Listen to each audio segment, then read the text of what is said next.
Hello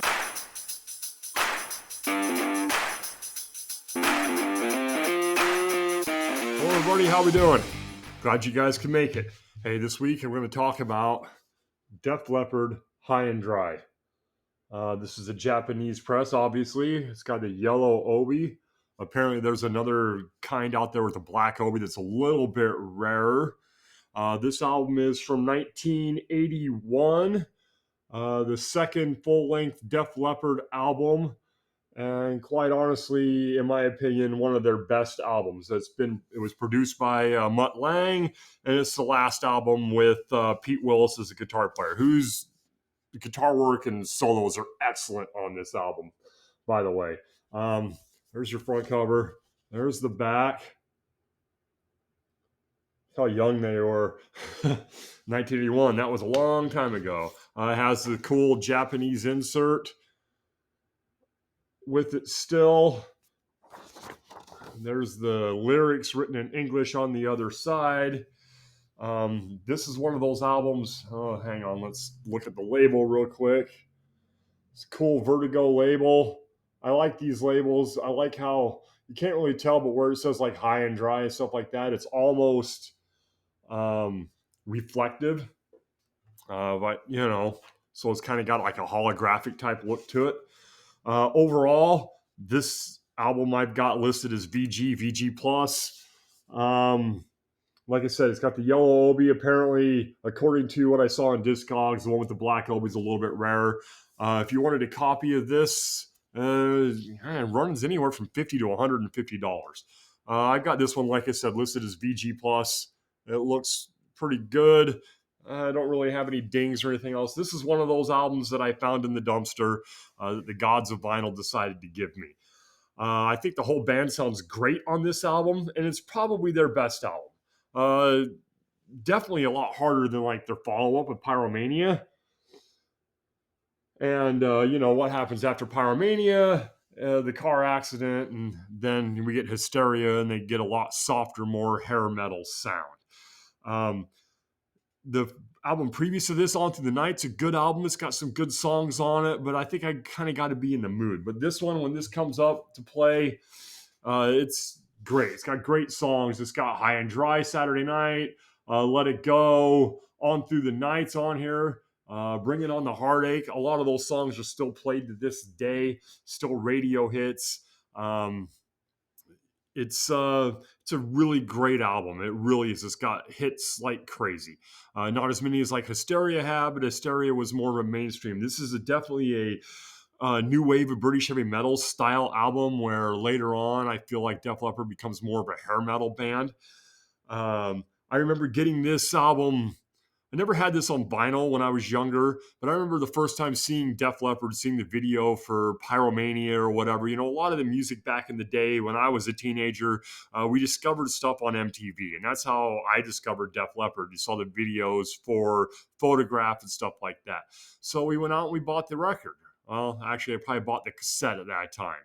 And then you go in the back catalogs. That's what I always have done. You discover a band, you go back to see where they came from and see what they sound like, and became a big fan. I actually liked them a lot. And then, like I said, after Pyromania, we had the car accident, and, the drummer lost his arm, and it takes a while before Hysteria comes out, which in my opinion is overproduced, bubblegum type pop metal music. And I realize it sold 20 million copies or 100 million copies or a billion copies or whatever it is. But in my opinion, they went mainstream. I remember showing up to school one day and seeing the girls with the Def Leppard t-shirts, the girls that don't usually listen to rock and roll. And you're like, okay, well, I guess that band's over. But it wasn't really over for me. I still continued to listen to Def Leppard. But, mainstream success, when you're in on a band who's in the beginning and it's kind of underground and then everybody else discovers them, it's kind of disheartening as a fan. But that's a more personal thing that I think we've all went through, being into a band early and then having them gain popularity, and then you don't feel like it's as special as it once was. And that's kind of what Def Leppard did for me. I saw Def Leppard a couple of times back in the day. I saw them on that Hysteria tour when they were touring in the round with LA Guns, and that was a great show, one of the greatest shows I'd ever been to. A great experience for me at the time, at my age. It was, the people I was with, and, one of those core memories. So for me, that's the spirit of Def Leppard when I listen to Def Leppard. And this album, I probably wouldn't have bought on vinyl at the time, but the fact that this one was found, if you can believe that like I said, I have these records that I found in the garbage that one time, and they all look like this, and it's just an amazing thing. So having this, and I also found a copy of On Through the Night that day. So I've bought other Def Leppard albums to move on, but I'm not going to go crazy. I'm not a completist with bands, especially if I'm not like a huge super fan. But it's still good, this album. High-N-Dry, this is a fucking great album. Weird cover. I don't understand what we're looking at here with, these guys and the way this is superimposed. This is a weird cover. The weird thing about this cover is it's done by Hypnosis, who did a lot of covers, and a lot of the covers they do look way better than this one. So I don't know if because Def Leppard was kind of a smaller band and they kind of just phoned it in or what. I don't really get it, because to me that cover doesn't make a whole lot of sense, but who am I? I'm not an art director or whatever. I'm just some guy on YouTube giving you my opinions. But yeah, for me, this album is probably 5 out of 5 stars. I really enjoy it. If you don't have a copy of it, go ahead and pick it up. You can find cheaper copies. You can find American press copies for way cheaper than what people on Discogs are asking for this. The problem with this one, because it's the Japanese pressing, and you go on Discogs to buy this copy, there's only like 13 or 14 copies for sale, so that pumps the price way up. The cheapest one was $47 plus shipping, all the way up to $150. With the condition of this record in my collection, I would have to say I would put it around 80 or 90 bucks by looking at what they were charging for that there. So I don't know if you'd want to spend 80 or 90 bucks on it or not, but it's a really good album. And this Japanese pressing sounds awesome, as always. Every Japanese pressing I have, I'm always super impressed. I don't know what they were doing compared to some of the other ones at the time. Of course, I don't have an American copy or a different pressing of this, so I honestly have no idea comparably how it sounds. But this Japanese pressing is definitely mastered and mixed well, and it sounds awesome. It's pressed well. It's got great volume, all the highs and lows. And when I was really impressed, I was listening to it, and I was like, God, these guitar solos are so awesome. This guitar work on this album between Steve Clark and Pete Willis are great. It's great. And I kind of feel bad for Pete Willis sometimes. He left Def Leppard right before they broke worldwide. So, I don't know. I'm assuming he probably regrets that. But, you're in a band, and sometimes it just doesn't work out.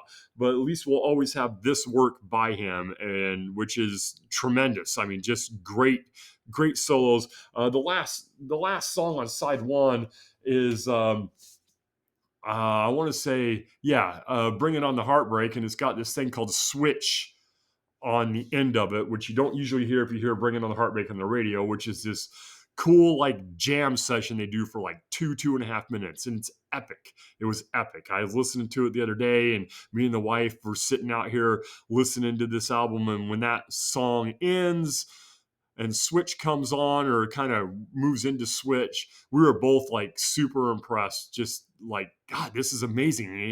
We don't hear this on the radio. When you hear Bring It On the Heartbreak, it just ends there at a certain point, and it never goes into Switch because it's an extra, all of a sudden Bring It On the Heartbreak's a 7-minute song if you do that. So they're not going to play that on the radio, which is unfortunate because you're missing this killer jam session. It's awesome.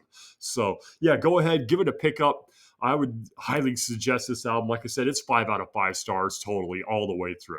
So that's it for this week. Def Leppard, High-N-Dry, 5 out of 5 stars. Japanese press from 1981, VG plus all the way through. Like I said, this one's got the Obi, the inserts. It's very good. No pops, no real pops. There's a few pops here and there. It is, 43 years old or 42 years old. So that's bound to happen a little bit, but nothing that's taken away from the music. Just that little bit. We all hear that little bit of background, and it could have just been static at the time or whatever. I don't think it's anything permanent on the record. So, all right. Well, thanks for watching, guys, and I'll talk to you all later.